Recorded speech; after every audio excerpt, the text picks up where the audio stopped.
Hello students, welcome to my channel ATP mathematical guidance. आज हमारे पास definite integration का एक और सवाल है।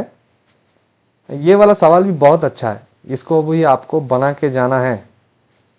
ठीक है, इसमें कैलकुलस का बढ़िया बढ़िया कॉन्सेप्ट यूज है। ठीक है, पॉलिनोमियल फंक्शंस के बारे में दिया हुआ है। तो चलिए देखते हैं क्वेश्चन क्या है। क्वेश्चन है कि if p of x is a polynomial of least degree, मतलब p ऑफ x एक पॉलिनोमियल है, क्वेश्चन में बताया है लीस्ट डिग्री है, that has a maximum equal to 6 at x equals to 1 and a minimum equals to 2 at x equals to 3, then 0 से 1 p of x dx equals। चलिए समझते हैं कि क्या बोला है क्वेश्चन। क्वेश्चन ये बता रहा है कि p of x नाम का एक पॉलिनोमियल फंक्शन है। पॉलिनोमियल फंक्शन कैसा ग्राफ होता है, ऐसे ऊपर नीचे करता है। ठीक है, कंटिन्यूअस फंक्शन होता है, ये सबसे इंपॉर्टेंट है। इसका मैक्सिमम क्या है, 6 है। कहाँ पे है, x इक्वल्स टू 1 पे। मतलब ये अगर x इक्वल्स टू 1 है और minimum equals to 2 at x equals to 3, तो ये 1 है, ये 2 है, यहाँ पे x इक्वल्स टू 3 है। ठीक है, तो 1 के ऊपर हाइट कितना है, 6 है, और 3 के ऊपर हाइट, मिनिमम हाइट कितना है, 2 है।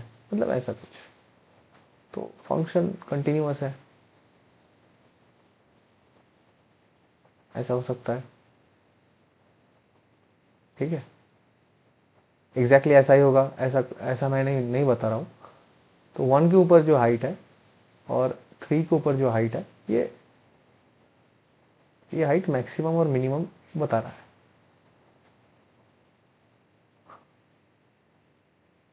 ओके, तो अब देखो, अगर 1 के ऊपर मैक्सिमम हाइट है और 3 के ऊपर मिनिमम हाइट है, ये मैक्सिमम हाइट 6 है और मिनिमम हाइट 2 है, तो यहाँ पे हम बता सकेंगे कि यहाँ पे अगर आप एक टेंजेंट बनाओ और यहाँ पे भी अगर आप टेंजेंट बनाओ, तो इस टेंजेंट का स्लोप कितना होगा। ये टेंजेंट, दोनों ही टेंजेंट एक्स एक्सिस के साथ पैरेलल होगा। तो p ऑफ x अगर फंक्शन है, तो p ऑफ x का जो टेंजेंट का स्लोप है, उसको हम क्या लिखेंगे, p डैश ऑफ x। तो p डैश ऑफ x कहाँ पे जीरो हो रहा है, यहाँ पे जीरो हो रहा है, क्योंकि इसका जो टेंजेंट है वो x एक्सिस के साथ पैरेलल हो रहा है। और यहाँ पे भी p डैश ऑफ x क्या आ रहा है, जीरो आ रहा है। ठीक है ना। तो p डैश ऑफ x नाम का जो मतलब p ऑफ x का जो डेरिवेटिव फंक्शन है, p dash of x is equals to zero at x equals to 1 and x equals to 3। मतलब ये हम कह सकते हैं कि 1 and 3 are the roots, 1 and 3 are the roots of p dash of x। अगर p of x polynomial function है, तो p डैश ऑफ x भी पॉलिनोमियल फंक्शन होगा। तो ये हम क्लियरली एज्यूम कर सकते हैं कि p डैश ऑफ x नाम का जो फंक्शन है वो क्या हो सकता है, उसका एक फैक्टर होगा x माइनस 1, एक फैक्टर होगा x माइनस 3, और सामने कोई एक कांस्टेंट k हो सकता है। तो ये तो आगे हमारे पास p डैश ऑफ x। ठीक है, हमें क्वेश्चन पूछा है 0 से लेकर 1 तक p ऑफ x के बारे में। p डैश ऑफ x तो हमें मिल गया, अब ढूंढना है p of x। p of x को कैसे ढूंढेंगे, तो p डैश ऑफ x का मतलब क्या है, D D X of p of x। D D X of p of x equals to k into X minus 1 into X minus 3। तो इसको सिंपली, इस डिफरेंशिएशन को हटाने के लिए हमको क्या करना पड़ेगा, बोथ साइड इंटीग्रेट करना पड़ेगा। तो हम लेफ्ट साइड में इंटीग्रेट करेंगे तो p डैश ऑफ x से डायरेक्टली लिख पाएंगे p ऑफ x, और यहाँ पे इंटीग्रेट करेंगे तो ये dx, उसके साथ एक कांस्टेंट c आएगा। ठीक है ना। अब इसका इंटीग्रेशन क्या आएगा, k तो बाहर है, इंटीग्रेशन के अंदर में क्या आ रहा है, x square minus x minus 3x मिलकर माइनस 4x, और माइनस 1 इंटू माइनस 3 मिलकर प्लस 3 dx प्लस सी। तो k बाहर है, एक्स स्क्वायर का इंटीग्रेशन क्या हो रहा है, x cube by 3 minus 4x का इंटीग्रेशन हो रहा है 4x स्क्वायर बाई 2, मतलब simply x 2x square plus 3x plus सी।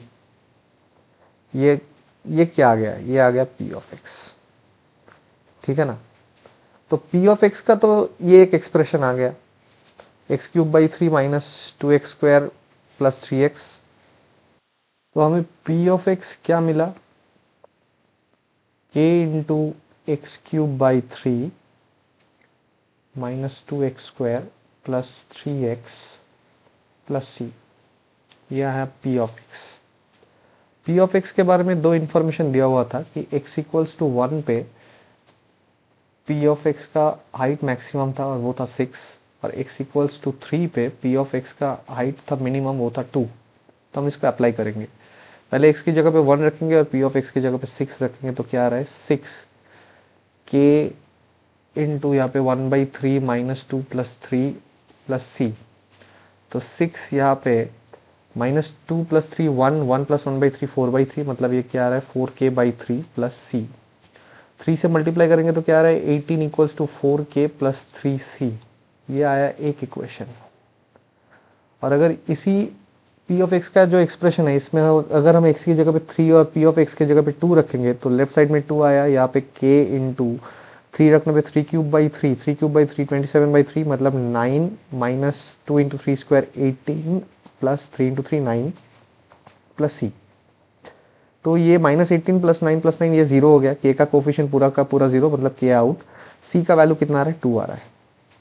c का वैल्यू 2 आ गया। c का वैल्यू यहाँ पे रखेंगे तो k का वैल्यू कितना आ रहा है 4k इक्वल्स टू 18 - 6, मतलब 4k इक्वल्स टू 18 - 6 कितना आ रहा है 12।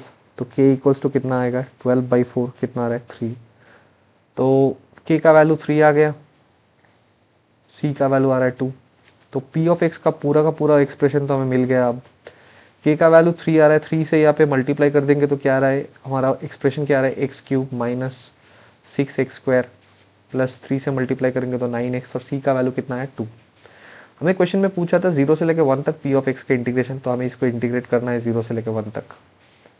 0 से लेकर 1 तक अगर हम इसको इंटीग्रेशन करेंगे dx के साथ तो क्या आएगा हमारे पास, ये एक्सप्रेशन आएगा x⁴/4 -6x³ 3 से 6 कटेगा तो 2 रहेगा, तो चलो 2 ही लिखो। तो यहाँ पे क्या आ रहा है -2x³ okay, plus 9x² 2 plus 2x।